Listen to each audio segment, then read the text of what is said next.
Okay, guys, so finally at last, the primary is done. We have our results in. And if you're in politics or even if you're not, you're going to be forced to reckon with the midterms, whether it's, digging into running people's campaigns or actually having to suffer through getting endless streams of mailers and commercials about the race coming up. So, um, we're conservatives here. This is what we do. But when you're looking at winning races, it's very crucial to look into what your loyal opposition is doing, what they're up to, what they think, what makes them tick, which is why I think this is freaking fantastic. There's a new Manhattan Institute poll that suggests something that's kind of not what I would have thought. And it suggests that the Democrat Party is ready for some normalcy, if you will, and is a bit less progressive or way less progressive than we think they are because of the loudest activists on that side. Now, the survey finds that a large block of Democrats are actually what we would think of as moderates, and more voters want the party to be normal. So, and normal is a varying term. So, discuss really what that means here for us in North Carolina. Because that's really right. That's where it's at. That's the bulk of our concern is North Carolina, even though we're hearing about the national, how it's playing out is I'm bringing on my good friend, Jesse Arm, who is the VP of External Affairs for the Manhattan Institute. Hello. Hey, Sloan. Thanks for having me. Good to chat with you. I love your polls so much because your sampling is right on. A lot of polls, NBC, CNN, some of those, especially measuring attitudes and beliefs, they just missed the mark. Yeah. Well, in both of our most recent polls, this one where we talked to the Democratic coalition of today, as well as our last one where we talked about and polled the Republican coalition of today, we did something a little bit different than what a lot of the mainstream pollsters will do, which is that we wanted a holistic look at the coalition, right? So we asked both with the Republican poll, independents who voted for Trump or just Trump voters, as well as people who call themselves registered Republicans. And it's a similar overlap, but it's not a perfect overlap. And ditto with this poll that we just ran tonight, or that we're going to talk about tonight, we polled people who are registered Democrats as well as Kamala Harris 2024 voters. So that's going to include some Dems that voted for Trump. It might include some Republicans that voted for Kamala. And that is why I kind of lean into using the phrase a lot of this is a poll about the Democratic coalition in its kind of widest understanding. So there are people who we surveyed who are so left-wing, they hated Kamala Harris so much that they didn't even vote for her, who ended up in this sample. And there are also people who have been Republicans their whole lives who just can't, for one reason or another, maybe stomach the president and now voted for Harris and fell into the sample that way. And so we got a pretty broad understanding of the Democratic coalition in kind of its widest possible conception.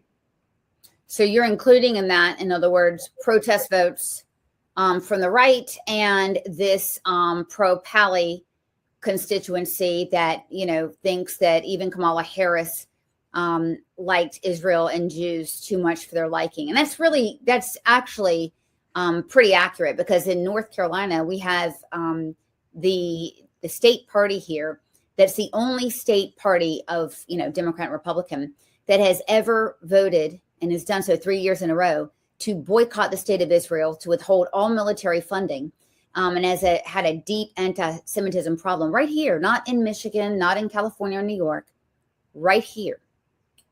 Yeah, it's not that surprising to me, given that there is just such one thing that was really interesting in this poll is that when we did the Republican one, we picked up a lot of Republicans who believe crazy ideas, total conspiracy theories, really out there things.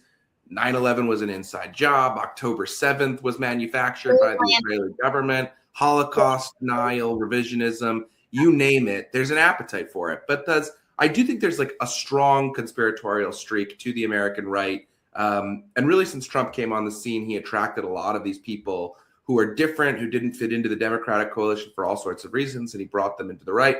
But they do have sort of out there beliefs, and they're sort of positively disposed to say, if the authorities tell me to believe it, maybe I shouldn't. That can sometimes have healthy manifestations, like it did during COVID, I think, and unhealthy ones too. like we're starting to see today with some facets of the dissident right. But with Democrats, it's a little bit different. There actually is a sort of knee-jerk, I'm going to yield to the authorities. Like what the authorities are telling me is probably right. So when we ask about things in the context of, is this, some people call this a conspiracy theory, do you buy it? The numbers are a lot lower. But it takes a lot for Democrats who conceive of themselves as anti-racist, as the farthest thing from bigots toward any specific groups, to identify a group that they can be openly bigoted toward. They have that in whites. They're willing to traffic openly in anti-white bigotry. They have that in men. They're willing to openly advocate against men and argue that women should have an upper hand in society today. And they're not willing to say, for the most part, in any kind of plurality or majority sense, that they're anti-Semitic, maybe even if they are. But they will say that they're virulently anti-Israel and that they will embrace hardcore bigotries toward people who come from Israel. And you know, just literally in the last hour here, I saw Ro Khanna, who's the Democratic congressman from California. Yeah. In his district, there were a couple of Israelis out to dinner who were having a meal and speaking Hebrew with each other, and they got physically beaten up by somebody who was anti-Semitic and targeting them because they were speaking Hebrew. And Ro Khanna, you know, gets on Twitter and condemns it, but it's like, it's sort of like watching an arsonist condemn a fire. Right. Because I mean, what's Ro Khanna going to say? That, like, this is the definition of, oh, it's just about Israel. It's not because they're Jewish. They're Israeli speaking Hebrew. But it's like an instance like this exposes just how inch deep and stupid that kind of logic is. Well, I will say that I agree with this from personal experience and from being in this business for over 12 years now, where I've covered anti-Semitic movements on campus and really anti-Israel stuff. I've only been targeted, and I mean violently targeted, like people locked up for it by the right wing anti-Semites. I think there's a difference, by the way, because they don't believe Jews belong in the Republican Party, period, point blank, right?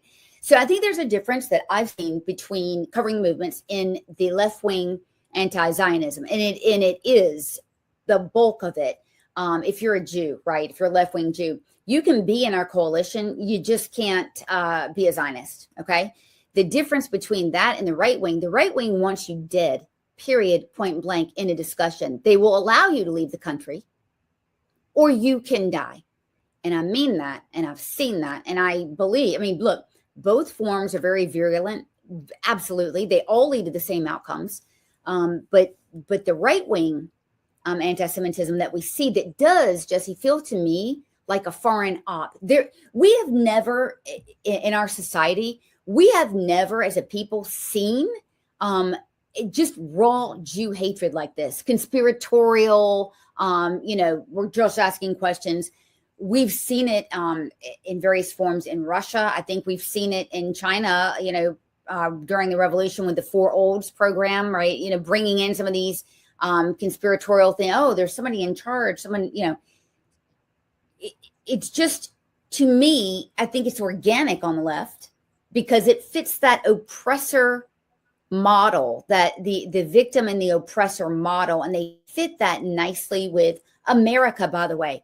If they hate Israel, you can bet your ass they hate America. It just is for the same sort of reasons. So I think they have some sort of intellectual model. The danger, though, is that they have institutionalized anti-Semitism. They have institutionalized anti-white male as well, right? Right, absolutely. We're institutionalizing it within our party. That's the harbinger of something horrific to come for this country. Yeah, I think just zooming in on the left a little bit, it's such an easy to read playbook, right? In some sense, they're not anti-Semitic, because if you're a Jew who disavows the Jewish tradition, the Jewish state, any kind of financial success that the Jewish community has had in America as a result of the open capitalist meritocracy that we have here, thank God, that has allowed the Jewish community to thrive through hard work and ingenuity. If you disavow all of those things, it's fine. It's permissive. It's not self-implicating. In fact, it's even more attractive in some ways than the 2020 peak anti-whiteness, because it's less self-implicating for the majority of white progressives who are not Jewish themselves. Again, you have an exit strategy if you're Jewish yourself. All you have to do is disavow Judaism, the Jewish state, and anything else that is a little too particularist. You could, metaphorically speaking, tuck your star in and pull it out when you're not around your progressive friends, right? But it's funny. It's like the Ashkenazi Jewish IQ is just too powerful. It ends up like, who's the most effective, like, left-wing anti-Semite? Noam Chomsky, an Ashkenazi Jew. Who's the most like effective, like, right-wing ones? You see Dave Smith is like one of these people. It's like, it's always people who claim some kind of Jewish lineage themselves too. That's so funny. So the self-hating Jews on the left are bright, brilliant, and relatively speaking. And then you've got alcoholic dumbasses who are not Jewish. And that would be Tucker Carlson, which, and again, this is the difference, advocating for a DNA test and a blood test. So in other words, you have the, okay, you can escape it by escaping your identity, to Tucker Carlson's. This is what I'm talking about, is that there's no escape, and a DNA, that's Hitlerian, of course. Yeah. Right-wing anti-Semitism is definitely more all over the place. It's definitely more incoherent. It's like, on the one hand, that Tucker Carlson adjacent crowd will condemn and be upset about Jews because they are cloistered and too inwardly focused and too communal, and they're too obsessed with their own bloodlines. But on the other hand, it's like, they're not even really Jews. They're not even really descended from the same bloodline. The problem with them is that they're too cosmopolitan. They're too engaged with outside institutions. It's a much more incoherent, kind of rambly thing, even more so if you look to somebody like a Candace Owens, who is, totally off of her rocker without any kind of ideological coherence to her bigotry. Whereas on the left, there is more rhyme or reason to it. It is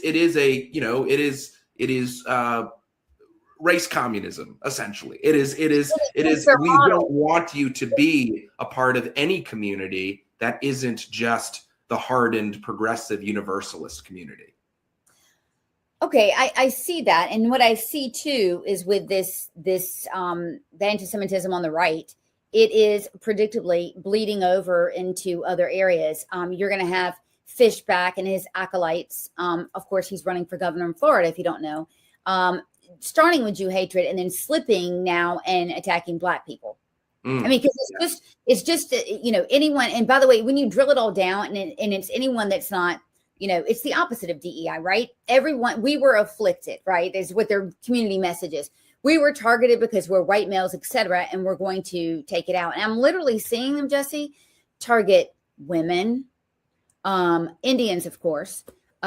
Jews, of course, were frontline, and now Black people. I mean, the things that they have said about Byron Donalds. One guy said, Kai Schwimmer, okay, he's the new leader of the College Republicans of America, which, by the way, is a made-up group that has a name just sounding enough for people to believe it's Republicans. But he said that based on the, I guess, phrenology of the way that Byron Donalds looked compared to Fishback, that he looked suspicious and could not be trusted. Now we know what he's talking about.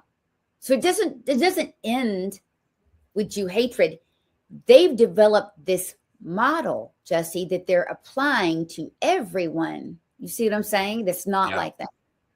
I mean, many people in that same camp are, making the case for Gavin Newsom over even J.D. Vance on the basis of looks or physiognomy or something along those lines. No, but you raised James Fishback, and I think he is an interesting character and an interesting case because, like, people in my orbit, people in our orbit, like, we know James Fishback. James Fishback's been around. James Fishback was an ardent supporter of the state of Israel, a friend and huge fan of, I don't know if he was a friend, but he was a huge fan and ankle grabber to some extent of Barry Weiss. He was someone who was deeply involved with Vivek Ramaswamy and his efforts. His debate group was deeply integrated in that. And this is very much a creature of conservative ink in every way, shape, or form. But he's a younger guy. He's desperate to not necessarily achieve elected office, but achieve prominence or fame of some kind. And he found an avenue and he found a niche in the attention economy. I don't think necessarily everyone who he attracts is, a foaming at the mouth bigot who, for example, can't go into a restaurant and be served by a black waiter because they're so I don't either. and filled with hate. I think they're sort of lowbrow, bored, internet addicted, brain rotted, a lot of them Gen Z men who are just looking for entertainment. Yeah, shock jock. You said that's right on the money. It's an attraction to the very nature of being subversive and offensive, and that is where I struggle, because I don't think we can necessarily clutch pearls and point to these kinds of individuals and just say, look how bigoted they are. The bigotry is the point. It's not actually. It will spill into the real world, obviously. We're starting to see young men who are eating this slop up do gross things in the real world, and we'll have to contend with that, and we'll have to throw the book at them, I think. And that'll be one major deterrent for it. But it's a real problem, and there are no easy solutions, because all they want is your attention and outrage, because that is their currency, and that is the economy that they are trafficking in.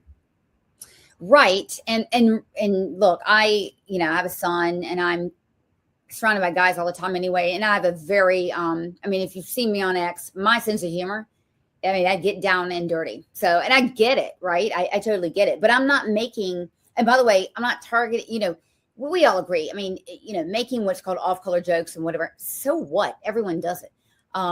Making a platform out of it. See, that's where I draw the line. When your platform, let's take the College Republicans of America, because I'm kind of in on them right now. Let's take University of Florida as an example. Their platform purports to be conservative values and free speech. Okay, we all love that. It actually is, they had several blog posts about Indians needing to go back. And I'm talking about the FBI director, and I'm talking about Vivek. So if you're Kash Patel, you're not an American, you will never be an American, you can't serve your country, those things, okay? And then also having a platform that says one thing, but does something different. Targeting Jews, where you're having events. To be fair, Jews can attend, or they don't have to attend. But at what point, if you don't announce this as a stand-up routine, because I go to, I went to, I forgot the last guy I went to see comedy. I get it. It's as billed. But when you're masquerading this as a philosophy of conservative politics in college, I think it's incumbent upon all of us who know better to call that out. Yeah. Yeah. This is the big question, right? Trump was so the president of the moment in 2016 because no one could really conceive of Obama was the first president who ran an internet campaign and utilized the internet heavily in his ascension to the Oval Office. But Trump was the first president of the internet era, where everything moves so fast. And Trump is someone who has a keen sense of how the media operates. And I think that extends to the new media, even though he's someone who is hyper-focused on old media and watches a lot of TV and pays attention to the shows and the ratings and all of that. But some of those skills do translate in his case. And now you're seeing sort of the next iteration of that politician. There are some people who are saying, Tucker Carlson's going to run for president someday. Or some of these other kind of lowbrow, mudslinging, Matt Iglesias, who's actually a center-left analyst on politics, has said something to the effect of, these days it's just simply better to be fast and sometimes wrong than to be slow but always right. And We'll see. We'll see if that's borne out. But that is the challenge that these people are grappling with. I mean, Fishback is the extreme example of that. It's essentially a racist meme campaign. I think maybe I'm too much of an optimist on this, but I think that it is true that, for example, Tucker Carlson shifts and leans into all of this because he's online now post Fox. He was tiptoeing there a little bit while he was on Fox still, but since his ouster, he leans into it hardcore because his audience is no longer the Fox News viewer. That's right. His audience extends well beyond the American right, and if we're being honest, well beyond America itself. With international, whether it doesn't even have to be a foreign op. It's much less controversial and not even an accusation. It's just simply true that if you have an internet show, your audience extends to the whole world. And if you're saying things that you would commonly hear in Islamist circles, in jihad-friendly circles, in the third world where barbarism and anti-Semitism and chauvinism is way more commonplace, you're going to pick up steam in those circles if you're an American commentator saying those things. That's why a lot of these people have been put on a pipeline over the past couple of decades to like RT, which is a Russian platform, or some of the platforms that come on Turkey or Qatar. They're attracted to these things because they resonate with that diaspora or even constituencies within those countries. Which is fine. I mean, I love free speech, honor it, etc. I mean, I'm, in the business of speech myself. I have no problem with that. Don't bring them into the White House, right? And then when you cross the you cross the line between, okay, wow, this guy is saying Jews need a blood test. American soldiers are, I'm sorry, raping people in Iran, right?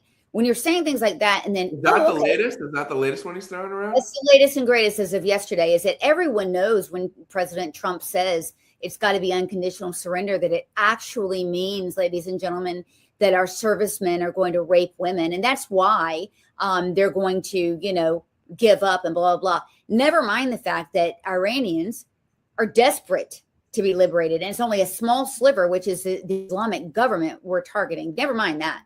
But when you see him as a political advisor to the White House and best friends of the man that's one heartbeat away from the presidency, that is where you start saying, okay, speech has stopped and national security threats have entered the room, in my opinion. Yeah, I think that's reasonable. You mentioned earlier the anti-Indian animus too, which is so pronounced on the right. I think it's going to start creeping up more on the left as well, from the hard left, and it will take the other vehicle, right? Because Modi and Netanyahu are great friends, and this is going on. And of course, I pointed out 3 days before this operation started, Modi went over and did a state visit to Israel. I mean, and you saw the video. For me, I'm a girl, so I saw the video, and it's so cute, those two together. I mean, it was just such a warm visit. And I thought what you thought. I'm like, uh-oh, here comes a hard target for the left. Yeah, I mean, you're starting to see it already. I mean, recently, Priyanka Chopra, who's a Indian-American actor and producer, she's married to Nick Jonas from the Jonas Brothers, went on Joe Rogan's show and talked a little bit about Indian history and her culture, and said largely non-controversial, non-offensive things that are normal about India, which is a great American ally and great ally of the West.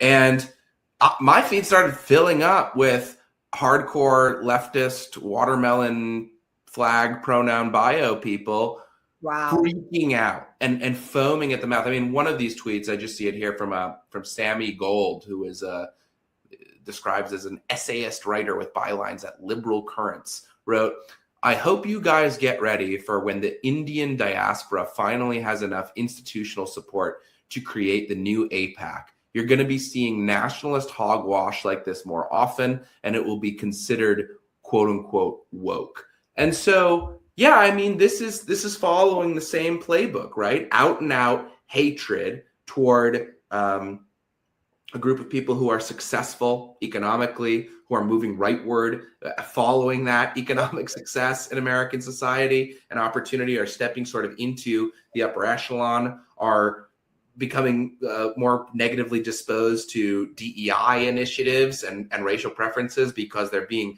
disproportionately penalized for it. I mean, this is actually not even true of American Jews, who have sort of irrationally retained incredibly progressive views on social and economic policy, even as they've entered into the higher ring of American society. But yeah, the left will sick their dogs on Indians, absent total dismissal and condemnation of India as a country, the modern country. And this is ugly. And it ultimately redounds to India as an opponent of third worldism. India is an opponent of radical Islamist terrorism. And that doesn't sit well with the sort of Western self-hating or the self-hating left that you find across the West and in America. Very, very terrifying and observant point. But, that's a perfect entree into this poll, because, when I think of, I'm in the business, right? I deal with politicians who are on the left and right. And to be fair and honest with you guys, I coalesce with them more often than you would know when it comes to fighting anti-Semitism, because there are some that do speak out, and they will, and they face, consequences. There's some that won't, but will talk. So all that is to say that, a lot of us have become so polarized that we really don't have anyone that's Democrat in our lives, right? We don't have any window into knowing what they're like, which is why, I think this poll is a good way for us to kind of understand that, and I know this goes without saying, but they're not all alike. So your poll suggests, this is very revealing to me, that like 47% of Democrats are moderate, and they want the party to move away from radical ideologies like, and I'm going to show these slides, transing, open borders, no policing. So is the Democrat Party actually really more moderate, you think, than the loudest activists? Absolutely. Yeah, I do think so. I think the data bears that out. I'll talk a little bit of some of the high level findings, and then maybe afterward we can talk a little bit about why they're not quite so resonant or don't manifest themselves in Democratic politicians around the country. So in this new Manhattan Institute survey we took of nearly 2,600 Democratic voters and 2024 Kamala voters, we offer, I think, one of the more granular looks that anyone has yet dived into on this disconnect. So contrary to this broadly held assumption that the Democratic base is some caricature of, hardcore socialist revolutionaries and woke militants with rainbow haircuts, the activists are there, but they're a minority and not a particularly large one. So we got a plurality of respondents who told us that their party should move toward the ideological center. A much smaller fraction supports them shifting to the left. Democratic voters also said by, I think, a greater than 2-to-1 margin that the future of the party should prioritize effective governing over fighting Trump all the time and the Republicans. And this basically tells us that the median Democratic voter isn't asking for a more far left version of the Dems. They want something closer to the moderation of Bill Clinton or the politics which people like Gavin Newsom are sort of now like really disingenuously, if you ask me, but at least attempting to pay some amount of lip service to. And in our analysis, we found that the Democratic coalition ultimately kind of breaks into three analytically distinct blocks. You've got moderates, like you mentioned earlier. That's about 47% of the coalition, nearly half of voters who identify themselves as moderate Democrats, independents, or anti-Trump Republicans. They're a demographically diverse mix. They're older on average, And they're the most electorally flexible. And by that, I mean like 45% of them say they have never voted for only 45% of them say they've never voted for a non-Democratic presidential candidate, which means a majority of them have voted for someone other than a Democrat for president at some point. And so that's nearly half of the Democratic coalition, and that's a significant chunk. You've got the second block, progressive liberals. We hear a lot about the difference between a liberal Democrat and a progressive Democrat. There actually isn't that much of one. This is a reliably left-leaning, much whiter than the other blocks, disproportionately concentrated in the suburbs and on the West Coast. No surprise, but they're still kind of in the firmament of the mainstream on the left, and that's 37%. And then last, you do have this woke fringe. These are the people who identify as democratic socialists or communists. They're only 11% of the coalition. It won't surprise you that the youngest of the three groups, they're the most conspiratorial, they're the most likely to report poor mental health, which I found pretty funny and interesting. And not funny, interesting, not funny. And then I guess, not incidentally to all of this, they're obviously the most likely to spend excessive sums of time on the internet. This tracks with what we learned when we did a focus group and polling on the GOP not that long ago. The youngest and the most hyper online Republicans are the ones who skew toward that same kind of ideological wackiness. But they don't. Here's the thing, the difference. They think that having mental health struggles is an issue. In other words, they think that is a weakness. However, just like this group you're talking about, they are victims. They are perpetual victims, cry bullies, etc. Exactly what I see on the left. Yeah, totally. And you can just go across the spectrum. I mean, we were talking about it earlier, issue by issue. This chunk of Democrats, the woke fringe, is out of step with certainly where the moderate near half of the coalition is at, and really with where progressive liberals are at too. Take immigration for one. In our poll, only about 1 in 10 Democrats voters actually support a true open borders policy. Fewer than a quarter want to increase legal immigration levels. I'll say that again. Only fewer than a quarter of Democrats want to increase the level of legal immigration in the country. So that's a big cross-partisan agreement point there. And majorities do favor shifting toward a skills-based admissions system, which prioritizes the deportation of criminal offenders and rewards merit. And on public safety, you've got Democrats who are, sure, divided over the criminal justice system generally, but they strongly support aggressive prosecution of gun crimes. That always trips up Democratic politicians when you ask them about it. They're strong on gun control, but they're never strong on the crimes that are with the guns. A strong majority view police as essential. The defund of police is totally dead. They overwhelmingly reject political violence that you see an appetite for online from the crazies a lot. On the transgender issues, you already said it, but most voters support preventing biological boys from competing in girls' sports, banning transgender medical and surgical interventions for minors, and requiring school. They also support requiring schools to notify parents if a child requests to identify as transgender or change pronouns in class. That's something that Newsom signed a bill out in California. It's a lot of interesting findings on policy. The coalition's economic views are also a lot less revolutionary than the party rhetoric often implies. Democrats do favor redistribution and certain kinds of populist consumer protections, but only small minorities embrace the radical view, the mantra of like all billionaires should not exist. A lot of them don't even think that like America's economic system is so rigged it ought to be torn down. They say they want reform. And you got a huge chunk of them that express major concern about welfare fraud, which I think we're going to hear. There was a great piece from CBS News on it in California. I think we're going to hear a lot more about it in the year to come. And large numbers show a kind of new interest in actually free trade and some other kind of traditional supply side policy economics. Yeah.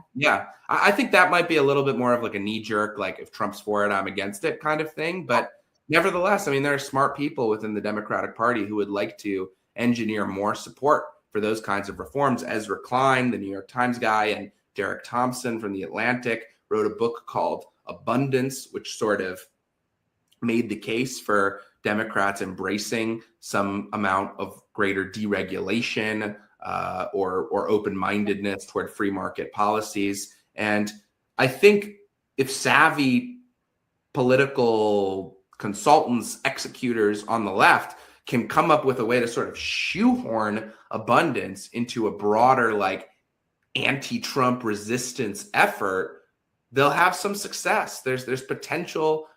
Our politics are in a weird tinderbox moment. There's potential for some realignment, and the Democratic Party just isn't as left-wing as Democratic staffers in Washington, D.C., and Democratic donors in places like New York and San Francisco are. Well, it's very okay. So we in North Carolina, I'll tell you, we had the primaries, and we had 9 total.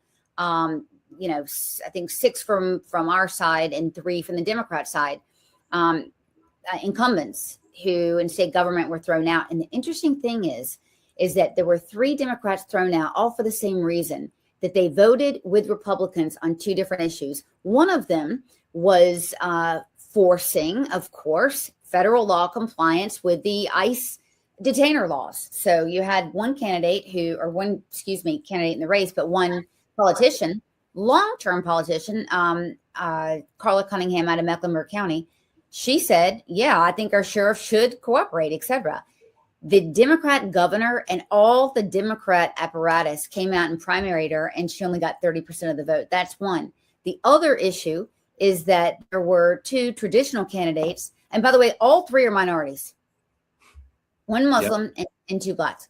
They threw them the hell out. The other 2 voted to, wait for it, had parental consent for transing and to keep porn out of schools. Yeah. The entire Democrat apparatus here coalesced and got them out. So you're seeing, if that's like what you're seeing all over the country. Now, I want to point this out. 2 of those reps are from Mecklenburg County, which is the Charlotte area. Keep that in mind. That might be regional. Statewide, it may not play. But that's a very important thing to recognize for all of us here, especially when you look at, hang on, let me put this up. Wait. Okay. This immigration one. So when you're looking at I think it's fair to look at the top line Harris voters here. The 54%, it reflects wanting for, once you've been arrested for a crime, particularly a violent crime, for you to be ousted from the country. Right. So, yeah. And look at, if you consider yourself, this was crazy. If you consider yourself a progressive or a liberal, that goes up to 58%. Yeah. So, yeah, it's crazy. I think you're tapping into something that is a very keen and astute observation. This becomes very hard to believe when you're seeing these things happen out in the real world, like what you're describing. I come on your podcast or your stream, I'm telling you that Democrats are in fact more moderate than we all believe them to be. But you point to real world instances of Democrats choosing the least moderate option in your neck of the woods. And you're not in New York City. Your people didn't vote for Zohran Mamdani over Andrew Cuomo. And yet this thing happened. Now, why did that happen? It's relatively easy to take out a state legislator in a low turnout primary in an off-cycle election that nobody is really paying attention to. It's not the presidential election. Once upon a time, Democrats used to do better in higher turnout elections because they had lower information voters. But in the Trump era, that's no longer really the case. People who really don't want to obsess about politics all the time, who aren't patrons of the government in some meaningful way, meaning they don't belong to a public sector union or work for the government, they're not a teacher or another kind of public sector union member. They're not focused on politics all of the time. They're not voting in every single election. They vote when the guy who's running shows up on Joe Rogan or something where they actually are going to pay attention. And yeah, so again, this is the million-dollar question. If Democrats are this moderate, why does the party so frequently appear otherwise? And that part of that answer is this institutional ecosystem that now governs democratic politics. Over the past 2 decades, you've got a network of progressive advocacy groups, ideological nonprofits, really activist donors like George Soros and his ilk, and aligned unions who have accumulated an enormous amount of influence over candidate recruitment, meaning who runs, messaging, meaning what kinds of ads get made, how we talk about issues, what sort of pamphlets get printed, and policy priorities, meaning what do we care about? So if there's a ton of money behind the trans issue, and there are doctors and drug companies and nonprofit groups that have a really left-wing conception of the world that stand to get rich and focus on this issue, even if a lot of people don't care about this issue, which, by the way, they're now leaning on, right? Now that they know this is so deeply unpopular, you see like James Tallarico from Texas just gets on some podcast and says, "Oh, there are only 2%, or I think it was Graham Plattner actually in Maine who said there are only like 2 trans kids who play high school sports in Maine." Yeah.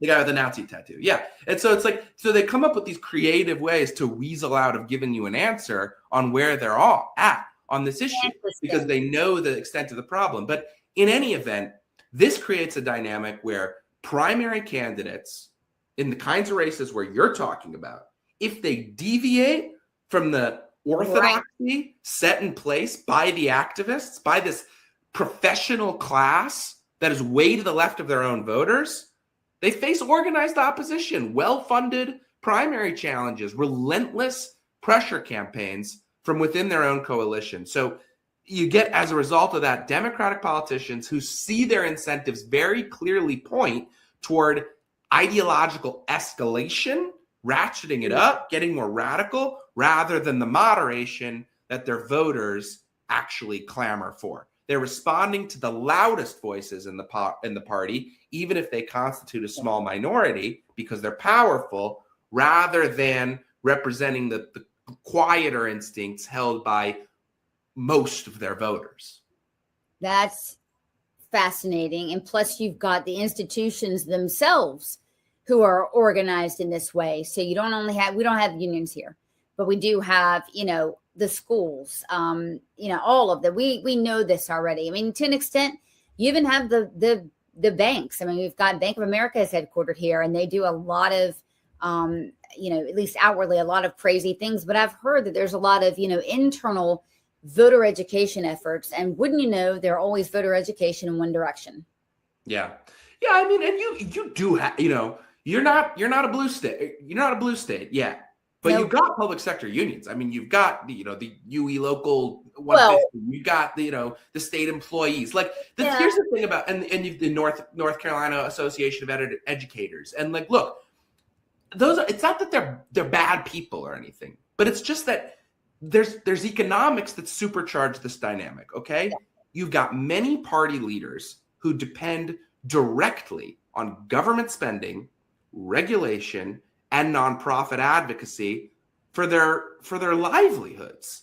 This produces a kind of patronage politics. It's like as the leadership benefits materially from an ever expanding progressive agenda, like any electoral value that might come by way of moderation, that pales in comparison to the threat that it would pose to the interests of all of these people who are hooked in. The largest consistent voting bloc for the Democrats are people who work for the government and stand to benefit from the government spending more money on them.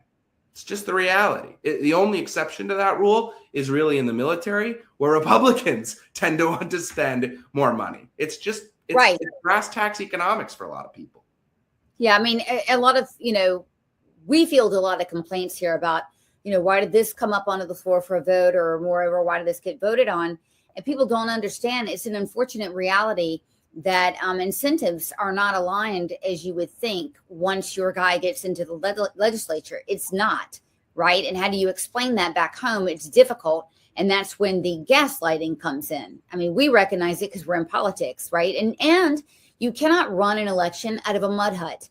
You've got to appease some donors to an extent. So you've got, conservative and leftists, right? You've got I think, extremes of our grassroots on both sides that are unreasonable when it comes to the concessions that some politicians have to make to get elected, to stay elected, to be a part of a governing body, right? Yeah, it's funny. I'm kind of engaging here with you today in like some rank punditry, but in reality, my day job at the Manhattan Institute is, I run our government relations work. I deploy our scholars, or sometimes I go out myself to state capitals, in North Carolina or other places around the country. And we talk to lawmakers about policy blueprints that we set in motion, and we sell them on our ideas. But it's like you said, like, we are not the most powerful lobby. I mean, we are pure, like, we're ideological. We just sell things because we think they're good ideas. Yeah. But it's funny, like, that pales in comparison to like the big dogs who are going to come out at the next election cycle and spend big money on you one way or the other. Like, all of these red states, solid red states, are realizing this now and having this fight with teachers unions and school unions. Like, they don't like when, red state lawmakers start talking too much about education freedom or school choice initiatives, or the dollars following the student, the idea that your zip code shouldn't be your education destiny, because that screws with their model and their bottom line and their funding, and it could put failing schools out of business and underperforming teachers with a lower salary. And they don't want the system to go in that way. That's not how union dynamics work. And I'm not an anti-union person. Certainly not private sector unions. Those are important and rich and have a place. But in the public sector, this is a real major force in our politics. And public sector unions are also the most well equipped to drive not just dollars, but turnout in these low salient, low turnout elections where there's not many people showing up to begin with. And if you're a state legislator in a state where the elections are not the same year as the presidential election or even the Senate or governor election, it's quite easy to rely on the union, as long as they've got your back, to keep the checks flowing and to get people turning out to cast their ballots for you based on the union's instruction. This makes a lot of sense, and I think it's explaining. I think we're like pulling back the curtain for a lot of you guys that don't know how the sausage is made. And believe me, if you did, I don't know about you, but I cannot bring myself to watch the news anymore. Like, I feel like I'm part of it in some sense, right? You're covering it, you're doing certain story. I cannot sit down and digest 2 hours of news at night like most other people, right? Yeah. Because you know how it works. Unfortunately, it does feel like drinking from the fire hose. Like, I feel like news is everywhere. And I recently did this focus group down in Nashville, not too far from your neck of the woods. Spoke with a bunch of young Republicans, and it's interesting. I asked them, like, where do you get your news? And not a single one of them named a print publication. Not a single one of them gets their news from the newspaper. A couple of them, maybe like 1 or 2 out of 20, mentioned cable news, a network. But the vast majority for them, and maybe it's contributing to the ideological wackiness of Gen Z, the news comes to them. They push notifications passively, through the algorithm. It's just like whatever served up to them. There's no trust barrier. There's no confirmation of sources. It's just like, I was going through my Instagram stories, and then I saw one that told me, so-and-so is a lizard person from Epstein Island, and the Israelis are paying him, and now he's the president of the United States. Whatever. This is so commonplace now. And this is how people get their news passively. They Wow. can't even name you their favorite columnist or their favorite anchor. They're just, they've got maybe some influencers that they sort of become faithful to and rely on. And so there's some good here, right? I mean, like I like Barry Weiss. I think she's a effective kind of alt center voice who's shaking up journalism in the news industry. And it's interesting because she's very much a creature of the new media, right? I mean, she started in the traditional media at the Wall Street Journal and the New York Times. She left in kind of a blaze of fury and dominated in the new media environment and created a brand that was tremendously successful.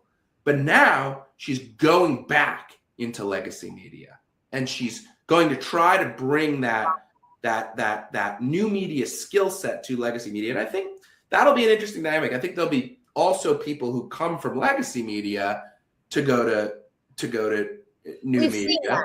By the way, a lot of that. We're seeing a lot of that. And the crazy thing is like, look, as conservatives, and I'm guilty of this as well. We, during particularly in the 2020 election, kind of lost trust, and even some of us Fox News, perhaps, right? And sort of ventured out and said, okay, we're going to have these. Okay, I'm a fan of commentary. By the way, you can't go wrong with a commentary podcast. You'll never be led astray, by the way, if you're really, really political in nature. So I kind of stayed with the tried and true ones. I have a lot of friends that ventured into, hell, 2 years ago, you would have thought Megyn Kelly was a conventional podcaster, right? That's another example of someone who left legacy media into this new vista of news, right? But I think our collective distrust of, in particular, the media has exacerbated or maybe even caused this problem, because we just as Republicans are getting our news from such alternative sources, and it's been reinforced as, hey, that they're reliable. You can trust them. The guys you can't trust are the ones not talking about Epstein Island and blah, blah, blah. You know what I mean? So yeah. I mean, if we accused like Fox News of audience capture or MSNBC of audience capture, like this problem is just metastasized and at such a greater level in a sea full of small fish. And even Tucker Carlson is ultimately one of many, many, many. Candace Owens, like, they have big audiences as far as the new media environment goes, but there's so many different people, and they're appealing to, again, the whole world. Fox News. You don't know if they're real people. Like, right. There's suggestions that this could be altered. I don't know how you do it, but you alter your audience. I suppose you pay for audience or whatever. I mean, there's no real way to know. Yeah, I mean, I look, I don't think we should delude ourselves. Like, clearly, even if some amount of it is manufactured, there are people who are consuming this content, and a lot of people are consuming this content not in the full format, but they're getting passive clips of it. But the point I was just going to make earlier is that it's very interesting to me from the standpoint of, audience capture applies to a much greater extent if you're an influencer, because people come to expect something of you. And we told ourselves a story about all of these people who go online and then they're going to be independent, and they're going to be able to break precedent and shake things up. But it's far easier to cut the cord from one influencer and hit unfollow than it is to never pay attention to what one of the three major news channels is saying ever again. And also, like, you don't have to worry about, like, the FCC fining you or being held accountable to scrutiny from other major players in the media the same way. I mean, there's no editorial control. There's no editorial oversight. And so, guys, I can tell you what that means, because I've written for, articles. I've done investigative journalist pieces, for instance. As you know, you don't just write it and publish it like I do now. You've got a team of lawyers looking over your stuff, because it's you're creating it, right? It's investigative. You're creating news, actually. You've got several editors. So to get a piece actually from written to published, there are many, many steps. these guys, and me too, I want to be fair. I mean, I'm a podcaster. I mean, that's what I do, right? I mean, I do investigative stuff for other outlets, but I also do this. They don't have any editorial oversight at all. We used to say, so what about that? But now we're going, oh my God, how do you just spin bullshit and not get yourself sued? I mean, I ask myself that you know what I mean? Yeah, well, my hope is that two things will happen. One, ingenuity will come to the legacy media space and accountability for all of the things that they were so totally screwed up and wrong about. And more people like Barry Weiss, talents from the new media domain, will tap into legacy media and improve that product. I hope it's not just CBS. I hope it's other networks too. And on the flip side, I hope there will be accountability for the recklessness of some players who have rose to the kind of the top of the ugly influencer mudslinging space. And you're starting to see it. I mean, just the other week, I think it was just last week, Tucker Carlson did his bizarre interview with Mike Huckabee, where he didn't leave the airport in Tel Aviv. Huckabee is the ambassador to the United States to Israel. A friend of mine got the actual foot. I see where you're going with this. I love it. A friend of mine, Ollie London, you guys, you have to follow him if you don't. He's a little bit, what I love about him, he's a little bit tabloid, but he's got some good finds. And he found the footage to, fact check Tucker in real time, which is it. And not just that, but Carlson said during that exchange something completely false about President Isaac Herzog of Israel. Suggested he had been friends with Epstein and gone to Epstein Island. And Isaac Herzog promptly put out a statement saying, this is not true. This never happened. I never did this. And it was forceful and it was direct. And it suggested that maybe there could be additional consequences behind the scenes or a lawyer letter or something like that. And Tucker Carlson pretty promptly, in short order, had to cut a direct-to-camera, like hostage video selfie clip of him saying that was dead wrong, what I said. Candace Owens is probably getting sued by Bridget Macron and a bunch of other people for the things she's saying. So hopefully this will bring some amount of accountability to this space. I'm not that optimistic, though. I mean, years ago, Alex Jones was sued by the families of Sandy Hook massacre for a very high number that he was forced to pay to them. But he's still out there, still doing his thing. And he's not even the worst actor anymore. Right? Yeah, I mean, he's moderate by comparison. So with all this said, I mean, this has been an excellent conversation because we're talking about things. If you're very political, and I talk to people all the time, good, stable voters, donors, etc. They're not aware of a lot of the things we're talking about. They don't understand. They don't listen to Tucker Carlson. They don't listen to this. They don't understand what all the brouhaha is about anti-Semitism, where it's coming from and all this stuff. And I think now what's interesting is I listened to the NRO conference. National Review did a 4-hour conference today about anti-Semitism. I mean, great speakers from the new media space, in addition to Tom Cotton, Ted Cruz, a few rabbis. But I mean, now you're having, media companies, right, who feel responsible for what's put out there in the ether and feel responsible on some level for being a referee, right, on this, come out and say this. And I think that's going to grab the attention of voters. But let's end this with this. Even Democrats now are saying we're ready for normal, right? And I think Republicans want that too.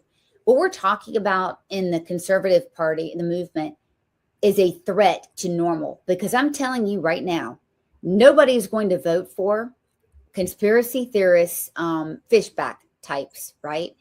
I've been a regular critic of J.D. Vance because in my opinion, he's not only playing footsies with this. He made a comment 2 weeks ago, to your point, about this outrageous interview that was done by Ambassador Huckabee. And when asked what he thought, he said, I have seen some clips of it, And I think it's a good conversation for the right to have. I mean, in my mind, he's participating in it. We don't need someone at the top of the ticket during a midterms injecting other than normal. And so, given all that, can you give us a prediction? Let's just say if we don't harness what we've been talking about, this out of control anti-Semitism, what are your predictions for the midterms for us as conservatives? Well, good pollsters never make predictions. They just give you snapshots in time and tell you where things kind of stand right Okay. now. But nevertheless, no, I mean, the midterms are going to be a tough environment just because of some fundamental factors. It's always difficult for an incumbent president to see success in the midterms 2 years in. American politics is just so much like a pendulum in that respect. It just swings back and forth. We've had exceptions to that rule before because of outside events. I think, by the way, like during 9/11, Bush, he increased his seats, Yeah, I think a successful conclusion. And by the way, in 2020, Biden and the Democrats didn't do as bad as they did, I think, because of the overturning of Roe v. Wade, as well as continued banging about the 2020 election results too. They're generally speaking, though, I think in basically every election, the party that the body politic perceives as more normal tends to win. There are exceptions to that rule. I think, Hillary Clinton was probably perceived as more normal than Donald Trump, but Hillary Clinton was also, a version of normal that Americans were very sick of in their politics. Yes. I don't think today's America, I don't think they're pining for something much more radical, much more subversive, much more domineering, much more brash, much more offensive than Donald Trump. Donald Trump is an effective politician because he pairs a spirit of policy pragmatism and generally actually an overall spirit of moderation with respect to his footprint on the GOP with a brashness and an almost like a radicalism in his disposition, in how he communicates, in his approach, in his rhetoric, and in his follow through. He's not going to get mucked up by what the system in Washington, D.C. trains him to. He says, Iran's not going to get a nuclear weapon. If they try to, we will stop them. The median Trump voter, the MAGA voter, understood that during the campaign. 95%? A new poll just came out today. Was it 95%? I saw one at 97 and one at 94, I think. So there's enthusiastic, near unanimous support from MAGA Republicans for what the president is doing right now, to the shock of many people in this influencer, dissident right, isolationist class. Bannon, Jack Posobiec, Megyn Kelly. I mean, I defend. Look, to your point, if you're going to have an eccentric personality and presentation in your delivery of your political rhetoric, you better have the intellectual heft to back it up and then know how to get it done. That's the thing. These people are talking with that same sort. They're trying to emulate Trump without any accomplishments behind their belt and without any historical sense of what has happened, what can happen. And in the Middle East, that's everything. If you don't have that knowledge, and actually, you need a little institutional knowledge to kind of understand that, right? Which this influencer class completely disregards. Yeah. I think running against grievance is probably untapped right now. I think a savvy political entrepreneur can articulate, if they're able to articulate a version of America that says no, actually, it's not just all the system. You have some agency over life. You need to create some opportunities for yourself. I'll fight for you and I'll fight for opportunities for you, but you also need to fight for yourselves. Maybe it won't sell with Gen Z, totally honestly, but I do think there is a massive chunk of Americans on the right and the left that want to hear a blatantly, bluntly, and directly anti-grievance message, something that says success is something that is worth pursuing, meritocracy is something that is worth preserving, and America isn't a shithole country. It's a great country, and we can only make it better by creating opportunities for our people to work hard and succeed. Your poll just indicated that. This is a fabulous way that you framed this. Instead of right track, wrong track, I loved this instead.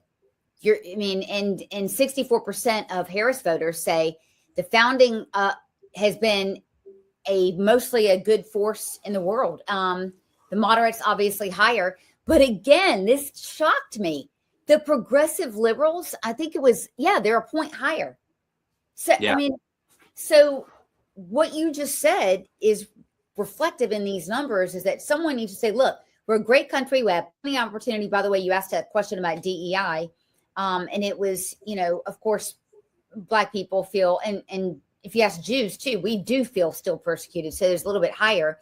But when you ask white progressives, if we're doing well with civil rights, I want to say 60% of them said that, we're doing, we're improving race relations. Yeah. That's a whole nother rabbit hole we could get into. Honestly, the numbers on DEI are maybe less cause for optimism if you're a right of center person looking at what's going on in the Democratic coalition. This Texas Senate primary was interesting. It was like you had the hard left guy who presents himself as kind of a moderate because he, I would say, weaponizes his Christianity in an attempt to make it seem as though Christianity is actually just a vehicle for progressivism. God's non-binary and abortion is in the Bible and yada, yada, yada. But that's crazy. And then there's Jasmine Crockett, who in relative terms was kind of like the moderate option in that race, or at least insofar as more moderate voters, a lot of them. And the devil, actually, which is a less radical position than voting somebody completely new in. Yeah, it's funny. A lot of the more moderate voters in the Democratic Party are actually going to continue to be pro DEI because they are minorities and because they see them as directly benefiting themselves. And so, I'm a conservative. I believe in meritocracy, colorblind meritocracy. So maybe that'll be less attractive because I'm not into government handouts as much. So, but that's an interesting dynamic, that people who are otherwise moderate in a lot of different ways aren't quite ready to say goodbye to the ways that they benefit from government interaction, interference. Right. But can't win them all. No, definitely not. Well, this has been a great illuminating conversation. I think it's going to give us food for thought. And again, it's a peek behind the curtain on a lot of these issues. And I encourage everybody. In fact, I order everybody, you've got to follow Jesse on X, and the Manhattan Institute we all follow anyway. And if you don't, why is the real question here. And your newsletters are fabulous and gives us fabulous insight. Everything from crime, policies on crime, et cetera, just revealing data. You guys do a lot of great work. You're one of my favorite think tanks, quite honestly, because you're doing. I thought you were a heritage girl, no? Them fighting words, my friend. Well, thank you very much for having me on. It was great to be with you. I really appreciate it. It was a great discussion. Absolutely. Well, thank you very much, and we will talk to you, I'm sure, again before the midterms. We're all stressing here. Thanks very much. So thank you. Have a great evening.